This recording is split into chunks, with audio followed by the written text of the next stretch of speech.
Okay, this one's not going to happen too often, but I figure we'll include it because I do manage to get this a decent amount. It's the one-armed guillotine finish. We covered in the previous video the idea of making this like rear naked choke style grip or front naked guillotine. We've also covered like the Rafa Mendes style where we're pushing our arm through. In scenarios where we get our arm to that deep V position, but we're not able to connect our hands, right? So for instance, if we just go here and I got myself to here, and yeah, we ended up hand fighting and Rory's got my wrist. This is when I would attempt this finish. So if I'm able to keep my hand nice and high, basically like I'm copying a feel on myself, then I'm going to be able to perform this finish. The entry with the legs is going to be pretty similar. I'm going to drop to my side and cover, and I'm going to start to push away a bit with my right leg so that I can create this crunching motion. If I'm jammed up, let's go from this side. If I have the one arm method here and start driving towards me, yeah, exactly. It's really hard for me with just one arm to close this off, right? But if I push him away and rotate, sorry, oh, that was strong. Yeah, I'm getting a little aroused right now.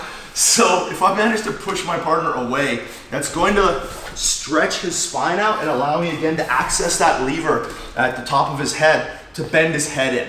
Right? So again, with two arms, if I'm going high elbow, I can just start to cut the space off. The pulling combined with the crunching of my elbow is going to take care of the narrowing of the space around the arteries. But with only one arm in, it's hard to make this crunching motion happen. So we have to create this slight separation, pushing with our knee, and then crunch back in, very much like with the arm in guillotine where we were lifting, bending the head, and then crunching back in. In this case, we're not lifting, we're pushing, or we're slightly lifting our hips, but we're not lifting straight up.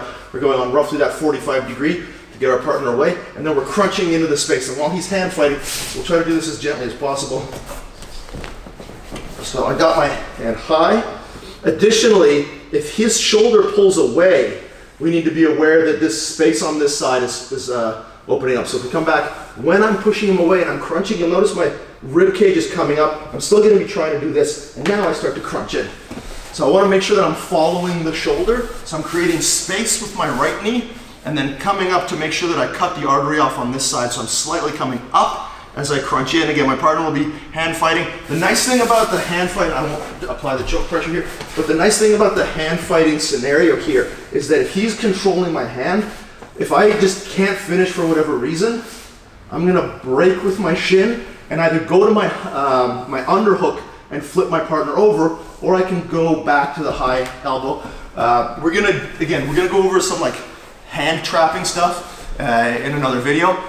But just be aware that as long as we have these different finishes that we can connect, we're not stuck being that guy who's like, I must do this or nothing, right? That if you only have one guillotine finish, when you run into a good hand fighter and you run into a good wrestlers, you run into guys who are good at opening up this space between your elbow and your ribs, you're gonna have people that are gonna be able to go behind you, that are gonna be able to shut you down. But if you're able to cycle between these different finishes, using like one of them as a placeholder system while you move to the next one, to the next one, to the next one, it's like if you were trying to be a leg locker and you could only do the outside heel hook. You've got to be able to change positions one to another and finish based on the circumstance as it dictates, rather than insisting on one particular finish. And this is a really great tool for that. The one arm guillotine allows you, again, mostly as a placeholder while hand fighting, but occasionally as a full finish and a good way of transitioning between the different guillotine finishes. It's an excellent tool. I suggest you get good at it.